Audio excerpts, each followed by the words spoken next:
Capítulo 396. Sensação viral. Sun-Yi salvou alguns alimentos da geladeira destruída, jantou muito tarde e desceu para o porão novamente, desta vez para viajar para as Ilhas Acorrentadas. Até então, toda a essência das sombras que ele havia gastado durante os duelos e para manter o manto do submundo de voltar a ser pedra já havia sido restaurada. Usar a armadura de ônix exigia um fluxo constante de essência para manter o encantamento, pedra viva, ativo, e com a serpente da alma assumindo sua forma de arma, Sun-Yi não podia usar a sombra para manter o gasto no mínimo. Usar o manto por períodos prolongados de tempo era bastante cansativo. No entanto, também era uma maneira perfeita de treinar a si mesmo sobre como gerenciar essência de forma mais eficiente. Ele não tinha reclamações. Era engraçado, no entanto, que o Dranscap exigia que uma pessoa gastasse essência real apesar de ser apenas uma ilusão. Bem, paciência. Subindo em sua nova cápsula de dormir de última geração, Sun-Yi se deitou confortavelmente no berço macio e sorriu. Nenhuma dor muscular mais. Finalmente. Com isso, ele fechou os olhos e rapidamente adormeceu. Enquanto sua alma vagueava pelo reino dos sonhos e seu corpo dormia, trancado em um abrigo subterrâneo atrás de múltiplas camadas de proteção, no entanto, várias coisas aconteceram no mundo real. O clipe de seu curto duelo contra Leo Striker tinha viralizado inesperadamente. Em todo o planeta, inúmeras pessoas assistiram com uma ampla variedade de reações. Alguns acharam engraçado, alguns fascinante, enquanto outros simplesmente rolaram a tela enquanto assistiam seus feeds. Até mesmo aqueles que não tinham interesse nos duelos dos despertos acharam impressionante. A imagem de uma entidade demoníaca vestida com armadura de ônix negro derrotando um guerreiro humano charmoso e nobre com um único golpe rápido e impiedoso era, de fato, muito cinematográfica. Exatamente como Leo havia previsto. Mesmo que, para sua consternação, os papéis tivessem acabado sendo trocados. Além disso, embora Sun-Yi nem soubesse que sua luta estava sendo transmitida, ele acidentalmente olhou diretamente para a câmera invisível logo após cravar a ponta de sua Odachi no olho do oponente. A imagem da máscara negra temível encarando-o sem emoção diretamente, dois poços de escuridão escondendo os olhos do ser humano por trás dela, arrepiou as pessoas que assistiam ao vídeo. Foi arrepiante, cativante e estranhamente hipnótico. Muitos tiveram a mesma pergunta depois de assistir ao vídeo várias vezes. Havia até mesmo um humano lá, por trás da máscara assustadora. As pessoas que acompanhavam as ligas do Dranscap, no entanto, tiveram uma reação totalmente diferente. Embora também apreciassem o valor estético inegável do duelo curto impactante, prestaram mais atenção ao seu significado real. Como um novato completamente desconhecido poderia derrotar um duelista estabelecido e bem considerado, alguém tão famoso como Leo Striker? Com apenas um golpe. O exato momento em que Sun-Yi entregou o golpe fatal foi analisado, desmontado e colocado sob o microscópio. Foi habilidade ou pura sorte? Foi intencional ou acidental? Leo cometeu um erro, ou seu misterioso adversário era simplesmente muito melhor? A resposta foi bastante confusa, ninguém tinha a menor ideia. Obviamente, uma vez que as pessoas ficaram curiosas, elas não pararam apenas naquele clipe viral. Rapidamente, cada luta e cada palavra que Sun-Yi havia proferido durante sua visita irritante a Dranscap foram encontradas e publicadas para que todos vissem. Assim que as pessoas viram o conteúdo dessas gravações, todo o círculo de duelistas foi violentamente abalado. Um choque foi seguido por outro, e depois por mais outro, ainda. A primeira coisa que as pessoas descobriram durante sua investigação foram mais dois clipes curtos. Um mostrava Mongrel matando Daoista Cypher em questão de um segundo. O outro mostrava Mongrel matando Bobo. Mais uma vez, com um único golpe impiedoso. No total, ele precisou de menos de um minuto para esmagar facilmente três dos duelistas jovens mais renomados do mundo. Eles não eram a elite absoluta, mas ainda assim alguns dos melhores que Dranscap tinha a oferecer. A conclusão era óbvia, sua vitória sobre Leo Striker não foi nem sorte nem acidente. Mongrel era, de fato, simplesmente muito melhor. Mas como poderia ser isso? Ele era algum outro duelista famoso disfarçado? As pessoas continuaram a cavar, chegando a uma conclusão desconcertante. O homem que se chamava Mongrel nunca tinha entrado no Dranscap antes daquele dia. Seu perfil mostrava apenas duas informações: vitórias, 30. Derrotas, 0. E, status, offline. Depois disso, surgiram muitas teorias postulando que Mongrel era, na verdade, um mestre, que havia visitado a Dreamscape para se divertir. Não havia tantos mestres no mundo e todos tinham coisas muito mais importantes para fazer do que passar seu tempo tendo duelos ilusórios. Mesmo que o fizessem, esses duelos ocorriam em arenas privadas criadas especificamente para a ocasião, longe do público. Ainda assim, se Mongrel fosse o mestre, isso explicaria tudo. Ele era apenas muito mais forte. Mas ele não era. Essa teoria foi desmentida quando as gravações de seus outros 27 duelos foram descobertas. Depois de assisti-las, os entusiastas investigadores ficaram verdadeiramente abalados, e por uma razão muito estranha.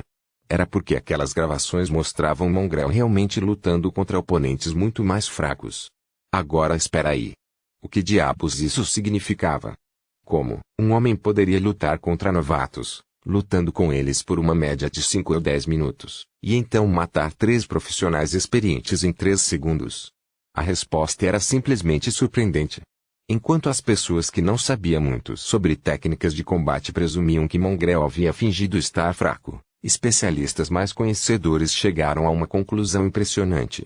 Mongrel usava apenas os estilos de seus oponentes para lutar contra eles. Ele entrou no Coliseu sem saber nada sobre o popular estilo ataque rugido do leão e o dominou em uma única noite a ponto de até mesmo o tolo, o Daoista Saifer e o próprio Leo Stricker, os 3 lutadores que haviam popularizado o estilo em primeiro lugar, não conseguiram resistir a ele nem por alguns segundos. Agora, era a vez dos especialistas tremerem. Ironicamente, depois de entenderem exatamente o que havia acontecido, eles ficaram com a mesma pergunta que as pessoas que não sabiam nada sobre os duelos despertados tinham depois de assistir ao vídeo viral. Será que o ser com a máscara de madeira preta era mesmo humano?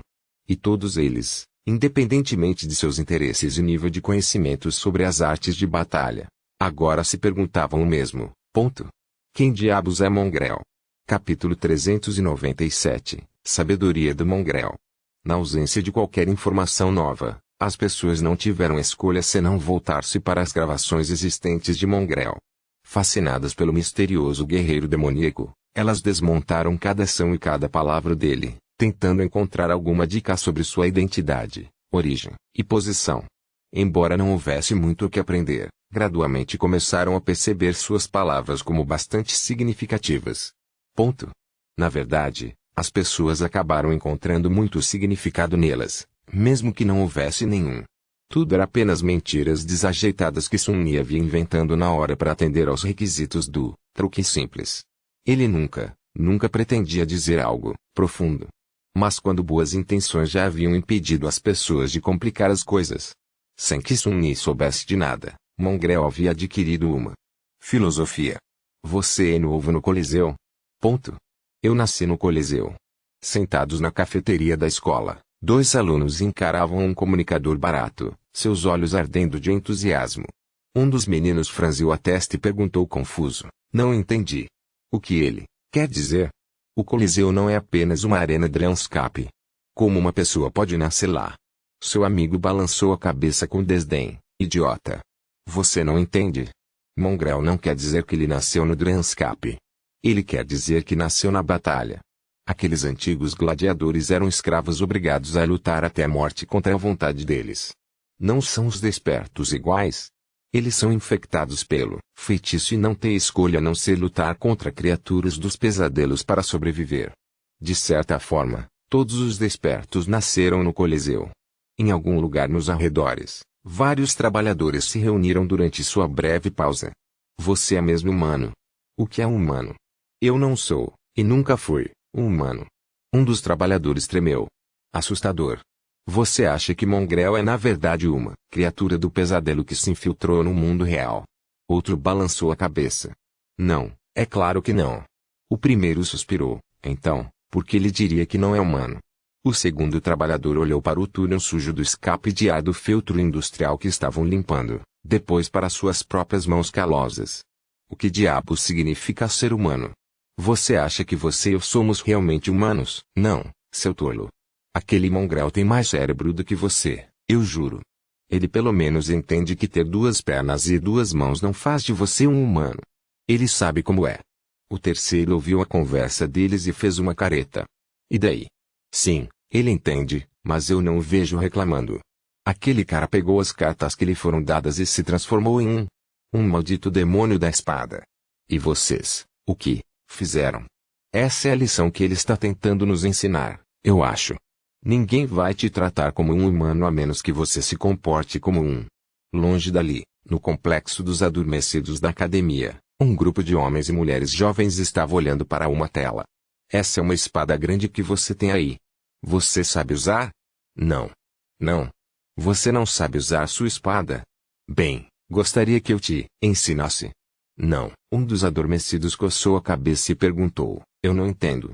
Porque o Mongrel mentiu sobre não saber usar uma espada.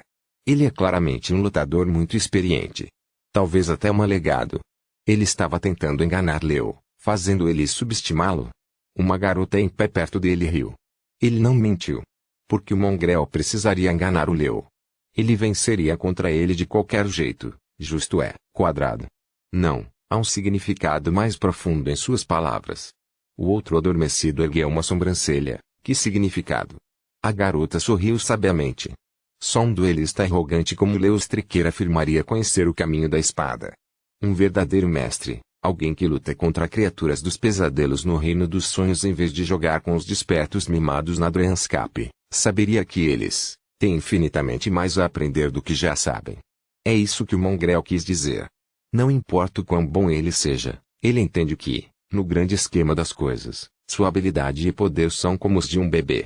Seu amigo ficou quieto por um tempo, depois perguntou, se for esse o caso, por que ele disse que não quer aprender mais? A garota balançou a cabeça. Ele não disse que não quer aprender. Ele disse que não quer que Leo ensine.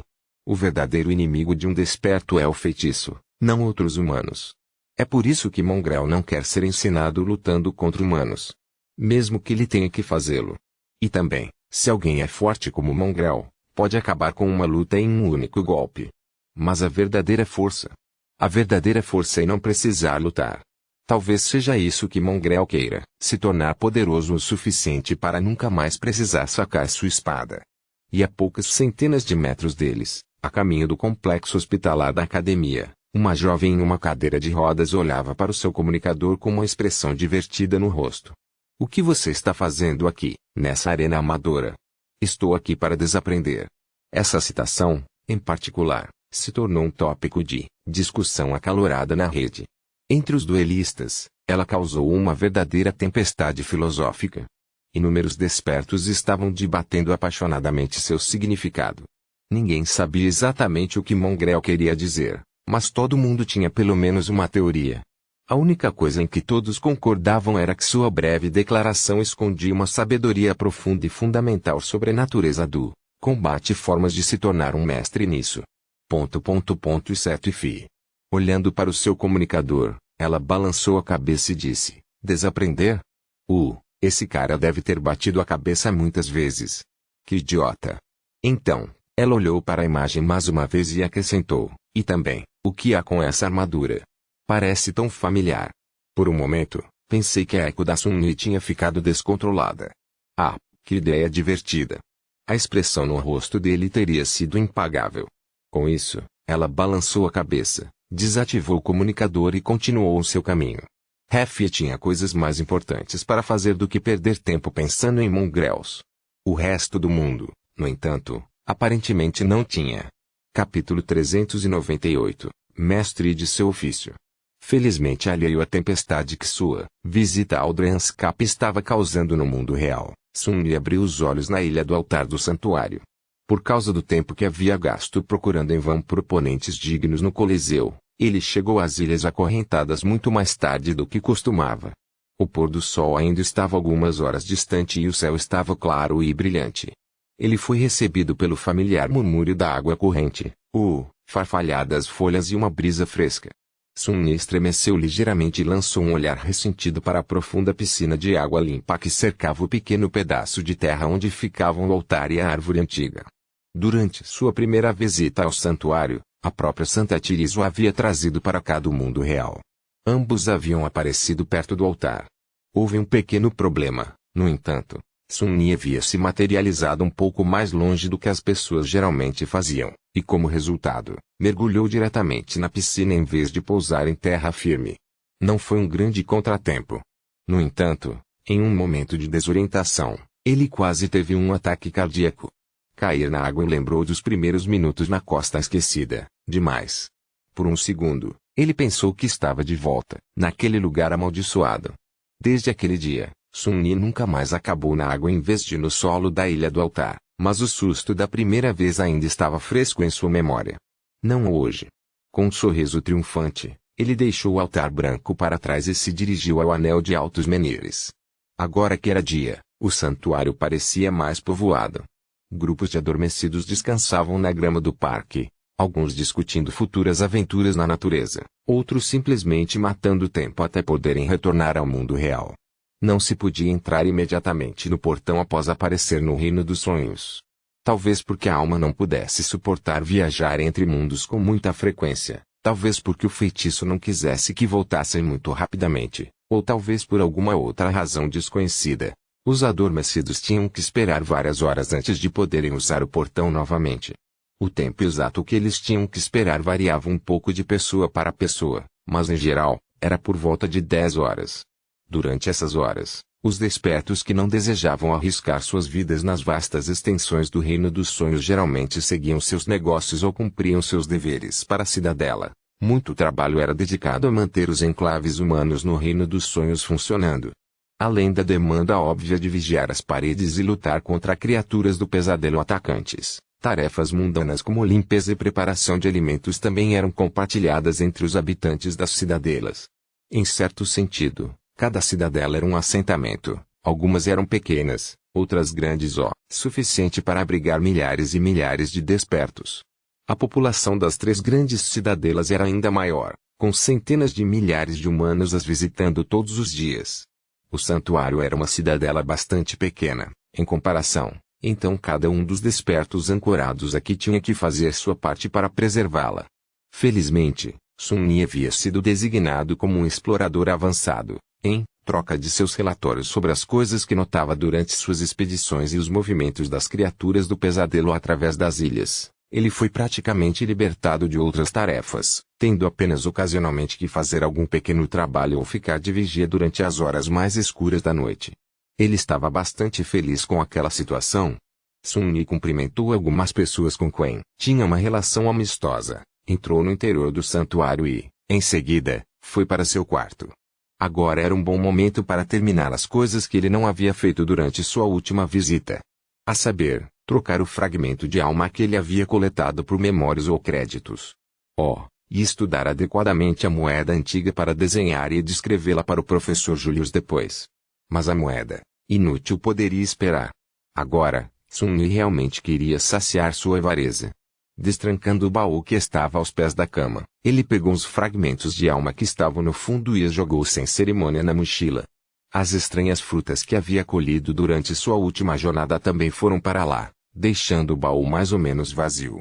Ao notar a moeda de ouro brilhando entre algumas curiosidades que Sun-Yi havia coletado nos últimos 2 meses, ele hesitou por um momento, mas depois deu de ombros, pegou a moeda e a escondeu sob um dos braçadeiras do manto do titereiro. Tudo pronto. Era hora de negociar. Voltando ao parque contido no círculo interno do santuário, Sun-Yi olhou para os adormecidos reunidos ali, caminhou até uma grande pedra lavada pelo sol e sentou-se sobre ela. Tirando os fragmentos de alma, ele as colocou na superfície da pedra e esperou pacientemente, fingindo estar entediado e indiferente.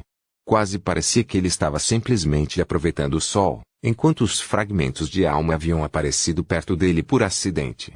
No começo, Sun-Yi tinha que andar por aí e iniciar as negociações, mas agora os habitantes do santuário já sabiam que ele muitas vezes tinha fragmentos de alma para negociar. Sun-Yi só tinha que manter sua operação de negociação aparentemente humilde, pelo menos na superfície. Se as pessoas soubessem quantas criaturas do pesadelo ele realmente matou, as coisas se tornariam um pouco mais difíceis. Ele era conhecido por ser da Costa Esquecida, o que lhe dava um pouco de margem para parecer um caçador mortal, mas ainda era sábio manter a extensão total de sua competência para si mesmo. De todas as pessoas na ilha acorrentada, apenas Santa Therese e seus ajudantes de confiança sabiam sobre sua avaliação SS. Então, qualquer fragmento de alma que Sun Ni não vendesse para os adormecidos locais, ele vendia diretamente para o clã da Pena Branca, deixando todas as partes satisfeitas com o acordo. Logo, o primeiro cliente se aproximou, olhando para os cristais brilhantes com olhos ardentes. Sun Ni sorriu radiante. Ah, olá. Quer negociar por 1 ou 2 fragmentos? Bem, você tem sorte, meu amigo. A brilhante Emporium de Sun Ni está atualmente aberta para negócios. Capítulo 399, Moeda de Ouro. Se havia uma coisa que Sun Ni sentia falta da costa esquecida, era o quão escassos eram os recursos lá fora. Como resultado, o valor dos fragmentos de alma era muito maior lá do que no mundo real. Bem, as partes do reino dos sonhos que estavam mais conectadas ao mundo real, pelo menos. Não é que os fragmentos fossem baratos aqui. É só que os negócios que Sun Ni foi capaz de fazer não foram tão lucrativos quanto os que ele fez na Cidade Sombria. Ele também não pôde trazer os fragmentos de alma de volta para o mundo real com ele, o que afetou o preço final. No final, a coleção de cristais que ele havia reunido durante sua última viagem pelas Ilhas Acorrentadas, incluindo aqueles recuperados de criaturas caídas, só lhe rendeu 3 memórias de utilidade questionável. Ele os alimentou para Santa, elevando seu contador de fragmentos de sombra para 163.200. Não é ruim, eu acho. Após concluir seus negócios no parque, Sun Ni foi para as cozinhas e trocou as frutas que havia encontrado por um monte de créditos. As frutas eram uma mercadoria muito rara nas Ilhas Acorrentadas. Elas não podiam ser transformadas em nada remotamente útil ou vantajoso, mas alguma mente brilhante no santuário havia descoberto um método para transformá-las em um vinho muito forte e saboroso. Sun Ni mesmo havia jurado não beber álcool depois de suas experiências na Costa Esquecida, mas não era contra ganhar algum dinheiro com isso. Nos primeiros dias do santuário, o vinho era a sensação entre os despertos locais. Não muito depois de ser estabelecido, a maioria das videiras comedoras de homens que cultivavam as frutas havia sido caçada, até a extinção na ilha que cercava a cidadela. Agora, apenas as pessoas que iam mais longe e arriscavam mais suas vidas tinham chance de encontrar várias frutas, então o custo era bastante substancial. Isso deve 1. Me comprar uma geladeira nova, acho. Sun Ni só tinha uma ideia muito vaga de quanto custavam as geladeiras, mas suspeitava que essa troca recente seria suficiente para cobrir as despesas de comprar uma nova. No geral, ele estava satisfeito com o resultado de sua recente expedição. Ele estava progredindo em um ritmo constante e lentamente coletando tudo o que precisava para torná-lo ainda mais rápido. Apenas a tempo, considerando que Nepis estava a dias de se tornar um demônio. Com uma leve franzida de testa, ele saiu do anel de Miníris e olhou para cima. As negociações levaram várias horas para serem concluídas, então já era noite. A lua crescente era visível no céu escuro, e os ventos ficavam frios e fortes. Lá em cima, nuvens pesadas estavam se reunindo. Acho que vai chover. De repente, em um humor sombrio, Sun Ni suspirou e pensou em seus planos. Normalmente, ele estaria traçando uma rota para sua próxima aventura nas ilhas, seja indo para uma ruína ainda não explorada ou um habitat das criaturas do pesadelo que ele estava se preparando para desafiar e matar. Mas essas incursões levavam vários dias para serem concluídas, e ele tinha muitos negócios para cuidar no mundo real agora. Posso voltar já? Ele havia passado apenas cerca de 4 horas no Reino dos Sonhos, mas às vezes isso era o suficiente, para ele, pelo menos. Sun Ni não tinha ideia do porquê sua experiência com os portais era diferente da maioria das outras pessoas, mas suspeitava que era por causa de seus 2 núcleos ou pelo fato de que ele havia passado um ano inteiro neste mundo morto antes mesmo de se tornar um desperto. Talvez a centelha da divindade também tivesse algo a ver com isso. De qualquer forma, ele tendia a evitar retornar ao mundo real rápido demais com muita frequência, para não atrair atenção desnecessária. Hoje, no entanto, ele estava disposto a renunciar à precaução extra. As coisas que o guardavam lá eram muito importantes, ou pelo menos urgentes. Com um encolher de ombros, Sun Ni seguiu em direção à Ilha do Altar. Caminhando no caminho de pedra na escuridão completa, ele olhou para o véu de nuvens escondendo a lua e suspirou. Não é como se eu realmente quisesse aventurar na chuva, de qualquer maneira. Ao se aproximar do monólito branco do altar, Sun-Ni hesitou por alguns momentos, depois colocou mão nele. Nada aconteceu. Ó. Acho que é cedo demais, afinal. Que decepção. Sem nada para fazer além de passar o tempo e esperar a oportunidade de ativar a porta de entrada, Sun-Ni andou um pouco, olhou para as profundezas da piscina cristalina e depois andou mais um pouco. Finalmente, ele voltou ao altar e agarrou a alça da faca de obsidiana que estava sobre a sua superfície. Puramente por tédio. Sun-Ni contraiu todos os músculos do seu corpo e tentou levantar a maldita coisa, mas, por mais que puxasse, a faca não se moveu nem 1 milímetro. Mova-se, maldita seja. No entanto, não houve resposta. Desistindo, Sun-Ni fez uma careta e soltou a faca. Bem, isso foi uma decepção. De novo. Enquanto fazia, porém, uma pesada moeda de ouro escorregou debaixo do seu bracelete e caiu na superfície polida do altar com um som melódico. Ela rolou algumas vezes e depois ficou plana, a face da pessoa bonita com a imagem do crescente desenhado em sua testa olhando para ele com um sorriso despreocupado. Ah, é verdade.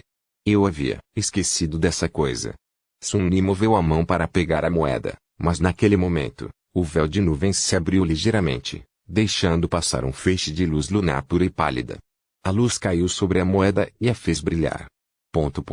Momento depois, a superfície da moeda subitamente brilhou com uma radiância etérea.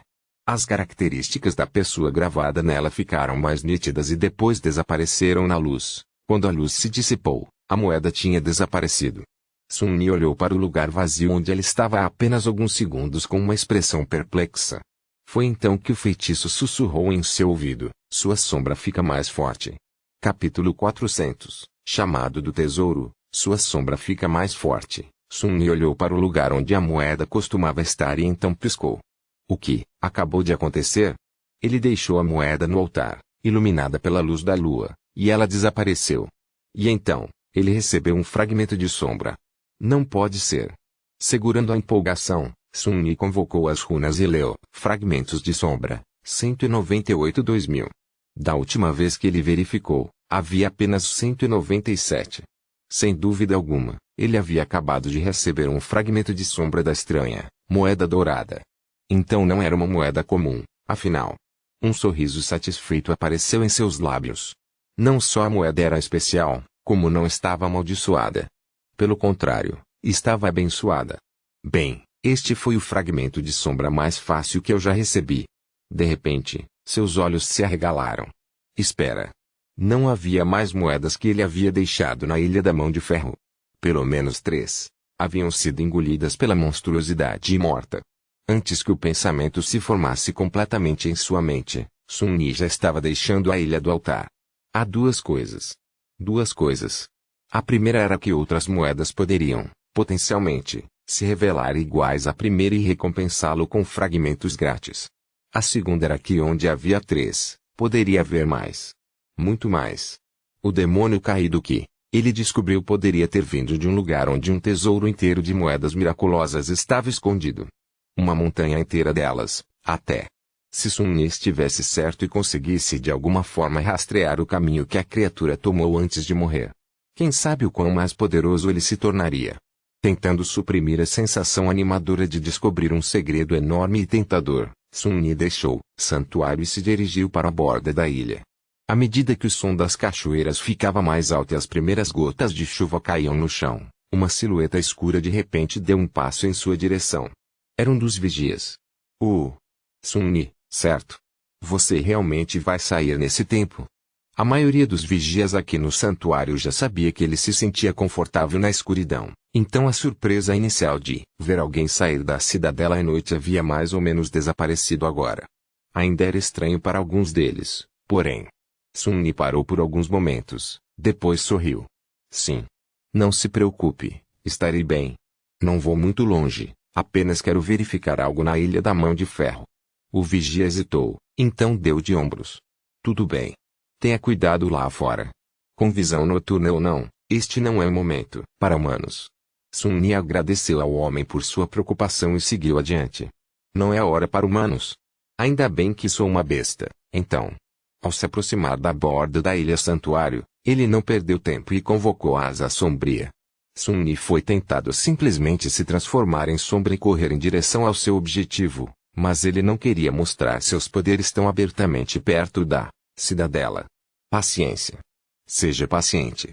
Como a asa sombria não poderia realmente permitir que ele voasse, ele planou acima da corrente por tanto tempo quanto pôde, depois pousou nela e continuou a andar. Nessa hora, a chuva já estava caindo bastante forte. A superfície de ferro sob seus pés era traiçoeira e escorregadia, então Sun-Ni teve que ser cuidadoso e observar onde pisava, para não cair no céu, abaixo. Ele tremeu, tentando pensar em um destino mais terrível. Sem meios de voo real, ele estaria apenas caindo pela escuridão, sem fim, até que sua mente se esgotasse e seu corpo se consumisse pela fome, então se transformaria lentamente em pó. As pessoas nas ilhas acorrentadas adoravam contar histórias horríveis sobre almas infelizes que caíam no abaixo, e Sun-Ni podia entender facilmente o medo delas. Por essa razão, ele estava muito cuidadoso para não escorregar. Apenas tolos caem sabendo que os aguarda abaixo. Eu nunca. Como se respondendo a seu pensamento, uma rajada de vento repentinamente o atingiu de lado, e um raio distante iluminou o céu. Apóstrofo. Que se dane isso. Não desejando tentar o destino, Sun-Ni mergulhou nas sombras e continuou sua jornada como uma delas. Logo, ele chegou na Ilha da Mão de Ferro. O braço decepado do gigante de metal desconhecido ainda estava lá, fazendo Sun-Ni se perguntar mais uma vez que força poderia ter arrancado do corpo da criatura. Julgando pelo tamanho daquilo, o dono do braço deve ter sido de proporções monstruosas em si. Não realmente na mesma escala que o colosso caminhante da Costa Esquecida, mas ainda indiscutivelmente gigantesco. Os restos do demônio alado que havia engolido as moedas misteriosas também estavam lá. No entanto, eles não pareciam os mesmos. Agora, só os ossos da abominação temível permaneciam, toda a sua carne já devorada pelos carniceiros glutões do mundo dos pesadelos. A grama ao redor do cadáver agora estava mais alta e mudara sua cor do verde usual para um vermelho brilhante. A grama parecia saciada. Sun-Ni fez uma careta. Aqui no reino dos sonhos, nenhuma criatura ou planta era realmente o que parecia. Caso contrário, a densa floresta na ilha onde ele havia lutado contra a matilha de lobos caídos já teria sido destruída pela esmagadora. Até mesmo as coisas mais inocentes eram distorcidas, corrompidas e predatórias. Sem cautela suficiente, até uma lâmina de grama poderia ser mortal. Mas ele queria aquelas moedas. Aproximando-se do grande pedaço de grama vermelho sangue, Sun-Ni hesitou um pouco e então deu um passo à frente. Sentiu o chão se movendo levemente sob seus pés, o ruído das gotas de chuva mudando de tom ao caírem sobre a grama. Com uma careta profunda, Sun-Ni convocou o fragmento do luar e circulou sua essência, enviando-a fluindo furiosamente pelos enrolamentos da serpente, da alma. Ele também coletou suas sombras e as envolveu em torno de seu corpo. A grama balançou ligeiramente e depois ficou quieta. Um sorriso sutil apareceu nos lábios de Sun-Ni. De fato, tudo no reino dos sonhos era perigoso e mortal. Incluindo os humanos. Na verdade, os despertos eram talvez uma das tribos mais temíveis de criaturas neste mundo, se não em termos de poder bruto, então pelo menos, devido à sua astúcia, maldade e imprevisibilidade. Para algo tão fraco quanto uma lâmina de grama, era sábio evitar irritar um dos despertos, especialmente um tão terrível quanto Sun-Ni. Ah! É bom ser temido. Sem nada ameaçando-o mais, ele caminhou ao local onde havia visto as moedas pela última vez e se curvou, tentando encontrar os discos dourados sedutores. Eles estavam exatamente onde ele os havia deixado,